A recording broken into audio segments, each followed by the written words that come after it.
You're listening to the We Are Libertarians Network. Learn more at wearelibertarians.com. Welcome to the Chris Spangle Show. I am your host, Chris Spangle. We are a part of the We Are Libertarians Network. So if you're discovering us for the first time, then please go and check out some of our other podcasts. My guest today is a co-worker at the Bob and Tom Show, Josh Arnold. Josh, you were one of the cast members of the Bob and Tom Show. Yes. And a very welcome addition to the show. Oh, thank you very much, Chris. I appreciate it, buddy. Yeah, and he's also a stand-up comedian. I've heard you're funny. I've never seen you live. Oh, yeah, you haven't seen my act. No. Yeah. And you've been on the podcast before. You tried to teach me. You taught me a lot about comedy writing, actually, when you were on the podcast. Yeah, that was a cool chat. Yeah. I can never claim to be a guru of comedy writing, but I certainly did anything ever come from that? I never really decided to do stand-up comedy because I just don't. It's just not necessarily something I think I want to do. But I basically do comedy writing every day here at work at the Bob and Tom Show. And I've applied it into other areas, into my podcast, into my work, into other projects. So keeping ideas and making sure that you follow through with some of that stuff. So yeah, it did help. It's just not something going and doing open mics. I don't think that's something necessarily that I want to do at this point. Gotcha. Yeah. And I don't blame you. It's a tough, unless you're committed. It's almost like, why would I put myself through this potential abuse? Right. Even though, it can be a lot of fun also. But yeah, it's... I'm also the type that the second I sit down and do something on purpose, like writing a set, I will never be able to do it. Gotcha. It's like if you say, hey, we need to name this thing. I'm like, I'm just having a block here. Yeah. And so we're talking today about your movie, The Impersonators, which is an indie film that you've done, and you were the writer or the co-writer? Co-writer with Joshua Hall, who was the director. Okay. And I also star in it. Yeah, and I've seen it. It is absolutely hilarious, and the jokes in it. Now it's low budget. Oh yes. Yeah. But the writing in it is fantastic, and the acting is really good, and the execution of the jokes are very funny.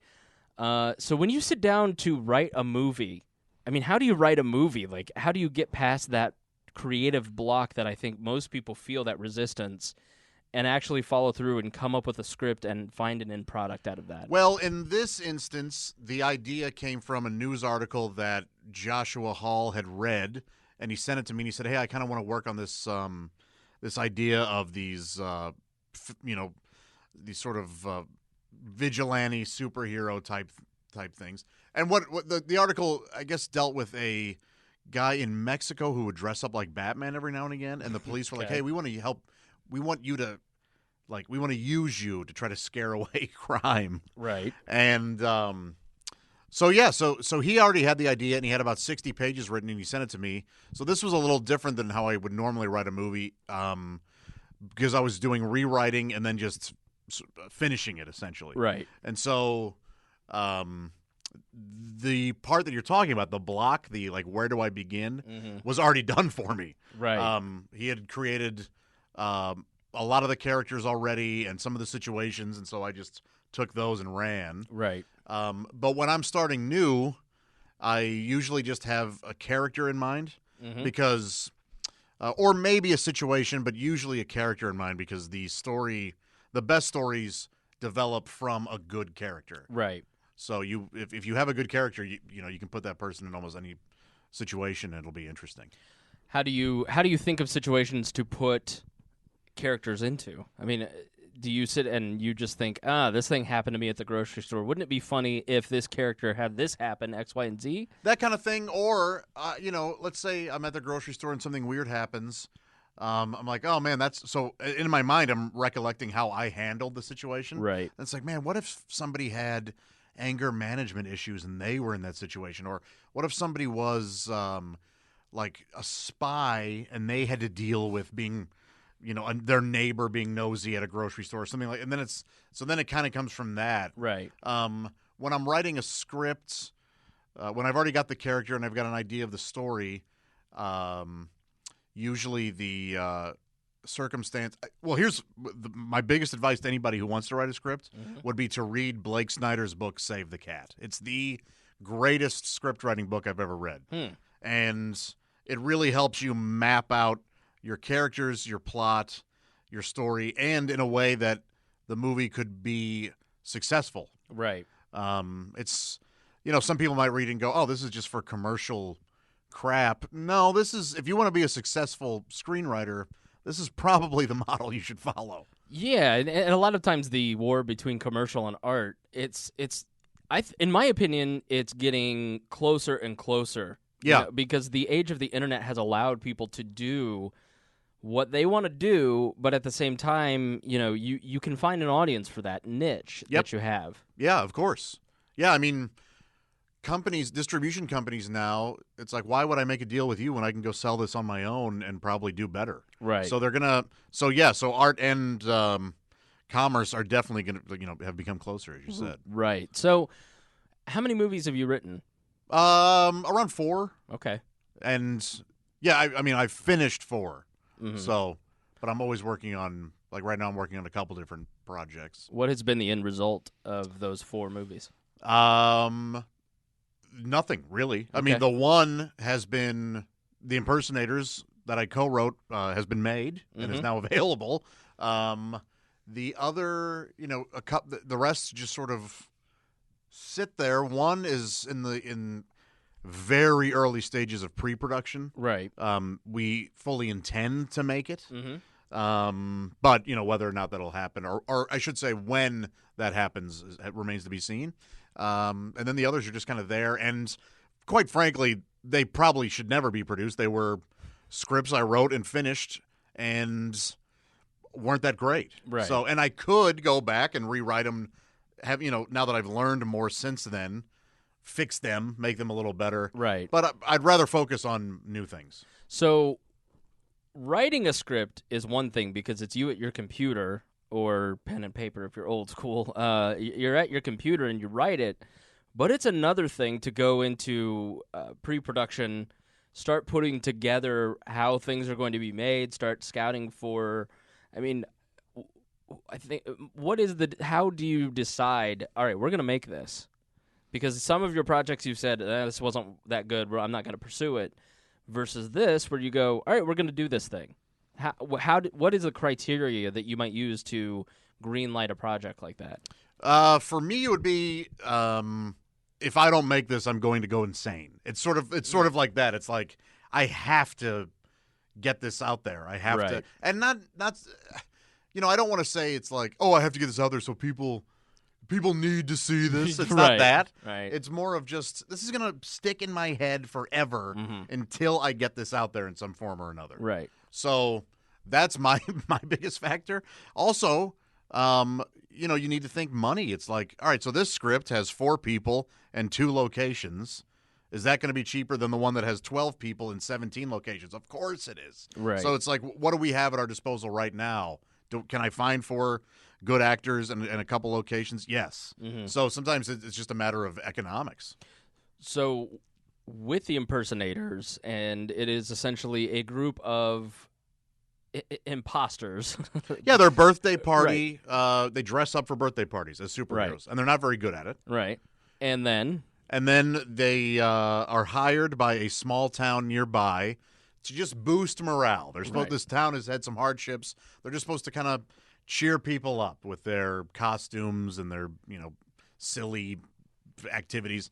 And when they get there, they're accidentally mistaken by this group of dim-witted criminals as actual superheroes trying to impede their criminal enterprise. Right. And so they kidnap a couple of them, and the rest of the impersonators actually have to go, well, we might actually need to be heroes in this situation. And they step up and do their best to be heroes. So you have a lot of cast. How do you find actors to perform in your movie? Most of the actors in this situation were friends of Josh Hall, the director. He had already made a movie with a lot of the folks who were in the Impersonators and knew he wanted to work with them again. He was friends with a lot of them, and so they were already cast before the script was written, which is traditionally the opposite of what you. Right. Now, the good thing you can do with that is you can write to people's strengths. Mm-hmm. The negatives of that are there was some like personal politics. When I got a hold of the script, I killed off a lot of the characters because there were way too many, and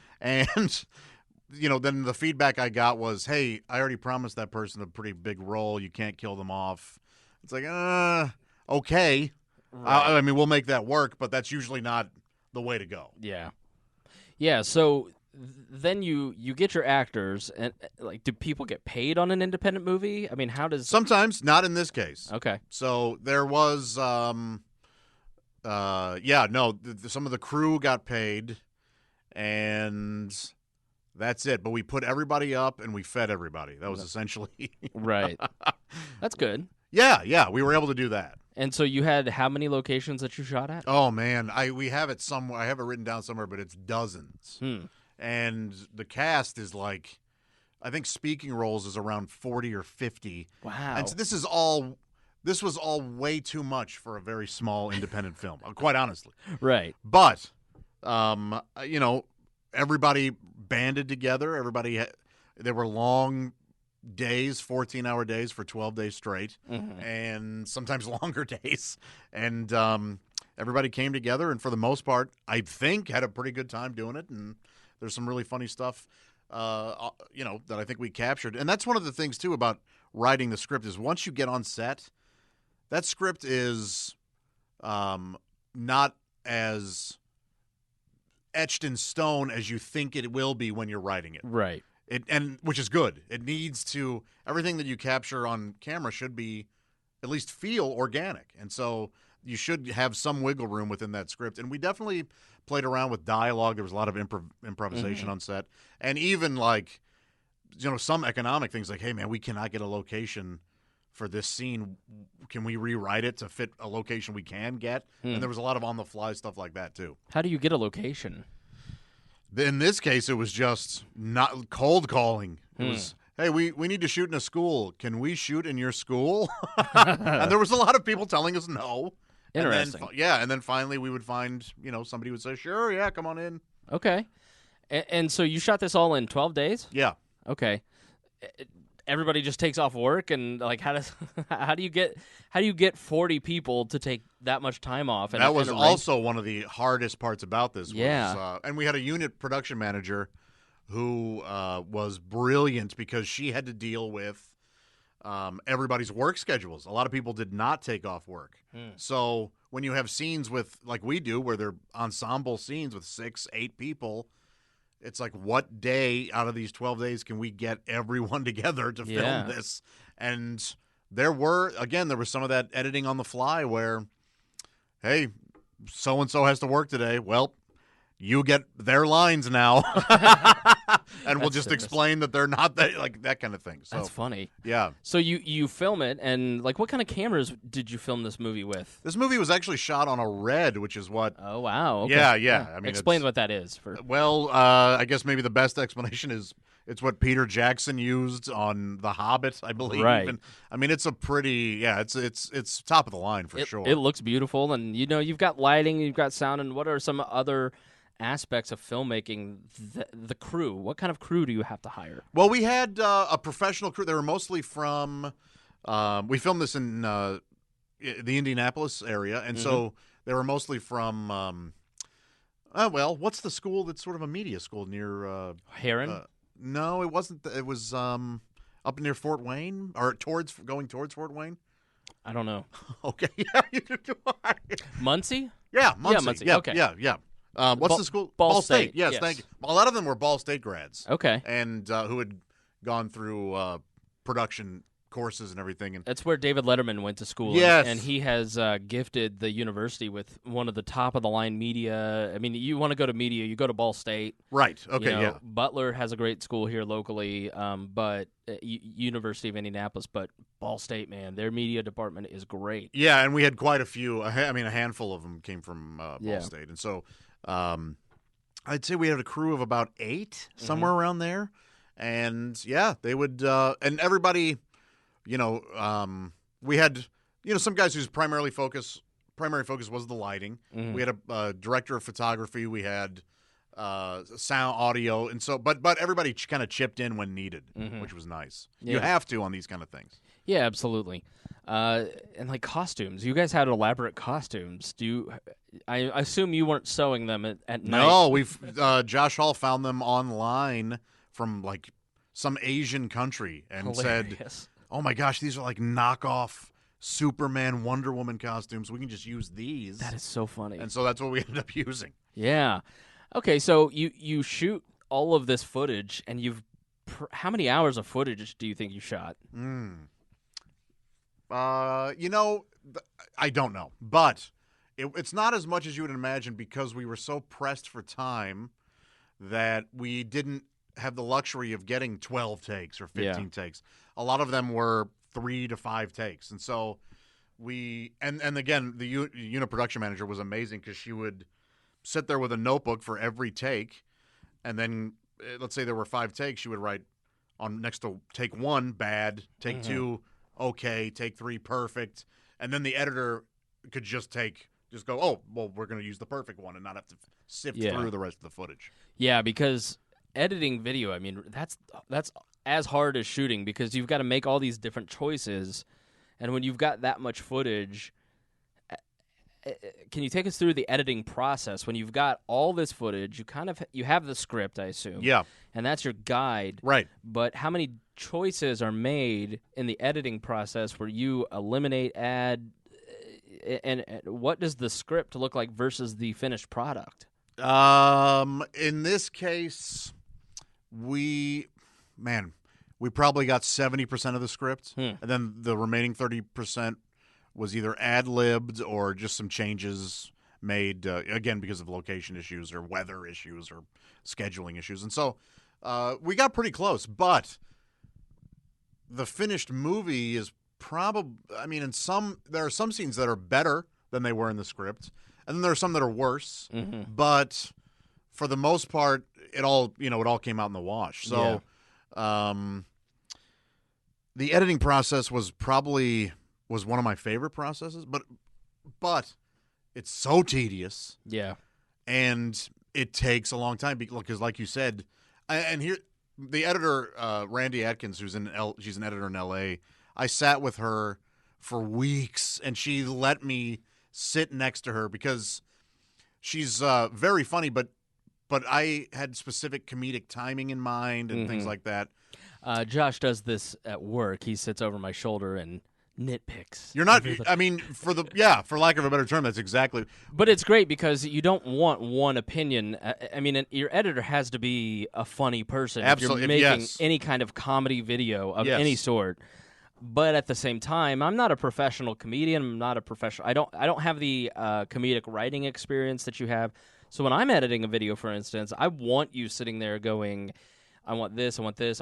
You're almost, as our friend PJ, who's been a guest on the podcast in the past, has said, you want to move the furniture while the other person is, steering the ship. Yeah. You know what I mean? Like, so it's good in that respect because you want somebody sitting over your shoulder going, here's the choice we're going to make. Can you do this? Yeah, my problem is I need to see all, like if I've got 3 options, I need to see all of them. Yeah. So that can drive an editor crazy going, we just cut the way you asked. Now you want me to cut it back to what it was? Right. Like that. But it's important. I mean, editing is unbelievable. I had no idea. I had a small idea. I had no idea, though, how big an effect editing has on the finished product. It can ruin a joke. It can create a joke that wasn't there. Yeah. And, it's just awesome. Yeah. And it's nice that you have a pleasing personality because if you've got somebody standing over your shoulder berating you. Yeah, that's got to be tough. I mean, that's got to suck. And normally I would have never, you would want, the last thing you would want in an editing room is a writer or actor in there because it'd be like, oh, this is just going to be a vanity project. Right. This person's just going to try to get the best shot of them. And yeah. And that was not, I really looked at this as what will be the funniest thing for what will be the funniest results. And Josh Hall had expressed to me before that he hates editing and he never liked it. So I didn't feel, out of place, or I didn't feel like I was out of bounds, assisting with the editing there. So now you're in the process of you're marketing the movie, and hence why you're on the podcast. Sure. And you've done Chick McGee's podcast, you've done Jeff Vibbert's podcast. We have an active Facebook page going. Your Facebook is active. You've got cast members and everybody sharing it. How do you get the movie marketed, printed, and into people's hands? So the way we're going a self-distribution route. Mm-hmm. There were a couple very small distribution companies that expressed some interest. Mm-hmm. The deals were not good at all. There was a chance that we never would have seen a penny ever. Interesting. And then truth be told, a fair amount of distribution companies weren't interested. They were like, you don't have one name in here. You don't have Josh Arnold is in this movie. How could you? Well, even now they would go, who? Right. But this was even before I was on on Bob and Tom. Right. And so there's not enough violence for it to be marketed as for the gore hounds. Mm-hmm. There's not enough sex to be marketed towards the perverts. Right. Yeah. There's elements of both. Right. But it's so it was kind of a tough sell for a distributor to take a risk on. And the ones that were willing to take a risk, it wasn't a risk because they weren't going to give us anything. So right. So we went, you know what? This should be self-distributed. There's no reason we shouldn't just do this on our own, except for the fact that we completely out of money when it comes to this project. So what we have done, and what a lot of people do now, is have done pre-orders. Now, what most people will do now is they'll, everybody's familiar with Kickstarter campaigns or Indiegogo or GoFundMe or whatever. So what people will do is say, hey, if you give to our production, you'll get a copy of the movie when it's done. Mm-hmm. Well, that worked for a while. But now people will go ahead and make a movie on their own and then say, hey, you can buy the movie's finished. Right. So why don't you go ahead and contribute to this finished product? You can see the trailer. You can read about it. You can see some early reviews and decide if you want to own it, as opposed to sort of a crapshoot. Is the thing going to be good or not? Right. Well, now you can judge for yourself. Yeah, I think that's going to be good. I'll go ahead and then with that money, they get the Blu-rays made, or collectors these days want. First off, buying movies is the physical movie. A dying industry, as we know. I mean, right. CDs, Blu-rays, DVDs are right. all. But there's a certain group of folks out there who want to collect. They like being a collector. Right.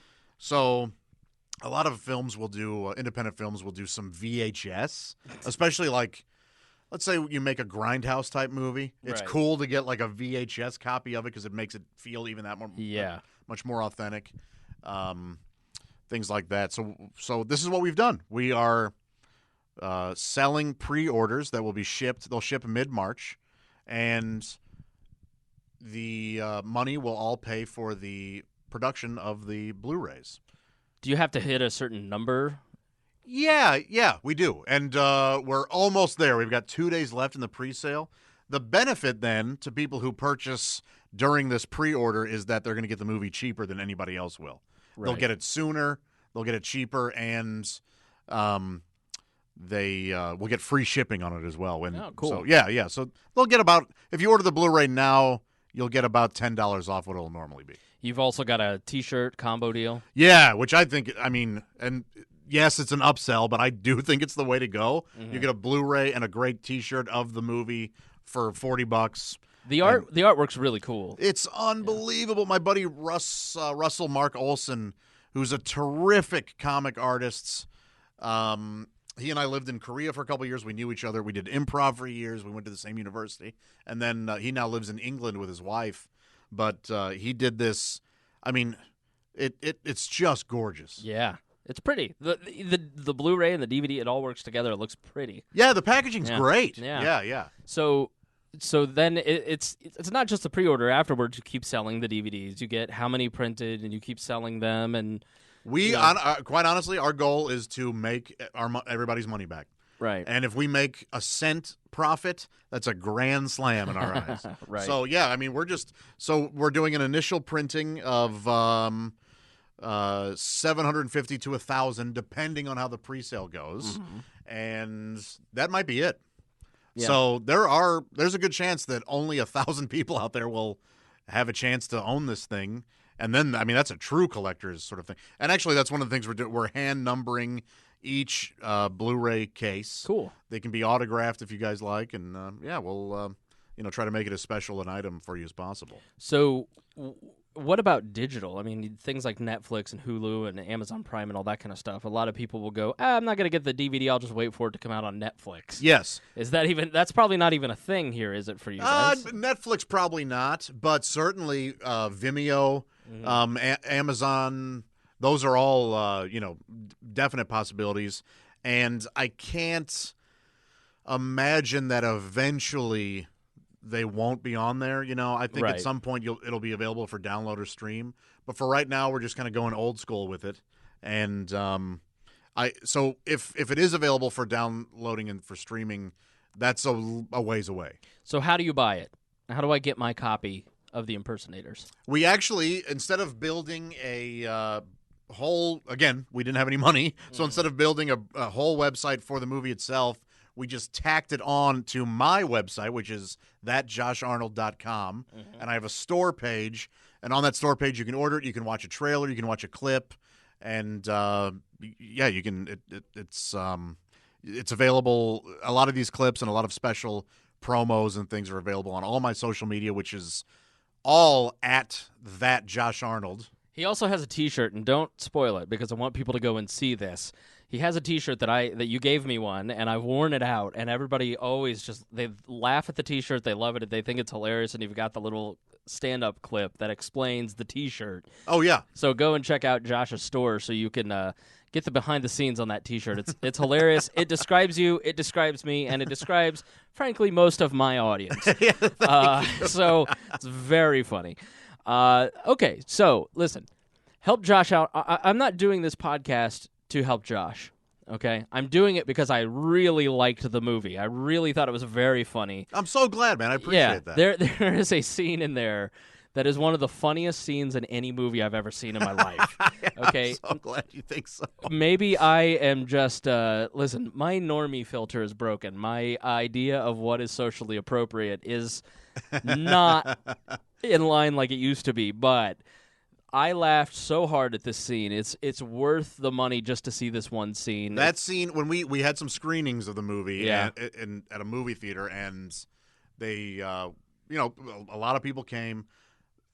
The reactions to that scene in particular were all over the place. Yeah. People howling with laughter, others groaning. Yeah. Horribly disgusted. You'll know exactly which one I'm talking about. When you see the movie and you see the scene, please tweet both that Josh Arnold on Twitter. Yes. And at Chris Spangle. Let him know that you saw the movie, you saw that scene, and tell us what you thought of it. So please go to thatjosharnold.com, go to the store, get the movie. You're not going to be disappointed, okay? It is a low-budget, independent movie. Yeah, we're not trying to fool anybody. This wasn't, this isn't a big Hollywood production. There's certainly some technical flaws and, things. But I think I think there are really a lot of jokes in there that people are going to like. It is my kind of humor. It is the kind of humor of anybody that likes the Weird Libertarians Network. It's the kind of humor that anybody who likes Bob and Tom will like this movie. It's just it's a charming movie and well acted and funny. So it's also unrated. This is not a family friendly film. Right. So please go check it out. On my recommendation, don't do it for Josh, do it for me, okay? So that Josh Arnold, get the movie. Thanks for joining me. Thank you, Chris. I really appreciate it. Yeah, and if you ever have any questions about movie making, please hit Josh on your Twitter. What's your Twitter? Yeah, at that Josh Arnold. All right, and please share this video if you like Josh, if you like me. And why wouldn't you? Why wouldn't you? Look at this handsome face. We're two very handsome men. Please, we're putting this video up on the We Are Libertarians Facebook page, the YouTube, my personal page. Please share this. Help spread awareness of Josh's movie. Help spread awareness of the We Are Libertarians Network. Please share this podcast if you're listening on audio with your friends and family. That is how we grow. That is how we help independent media producers grow. That is the future of entertainment. It is doing it on your own. Yeah. So very exciting and very happy for you. It's a great product, and I'm really excited to recommend it to my audience. Thank you so much, Chris. Absolutely. What's a libertarian? It is someone who believes in smoking a lot of pot and as much sex as possible, no rules, eating the hearts of your enemies. Well, then these folks would love the Impersonators. Absolutely. Yes, absolutely. All right, thank you for joining us here on the Chris Spangle Show. We appreciate you listening, and we appreciate you sharing everything at We Are Libertarians. Thank you so much for joining us. I'm Chris Spangle with Josh Arnold. Have a good day.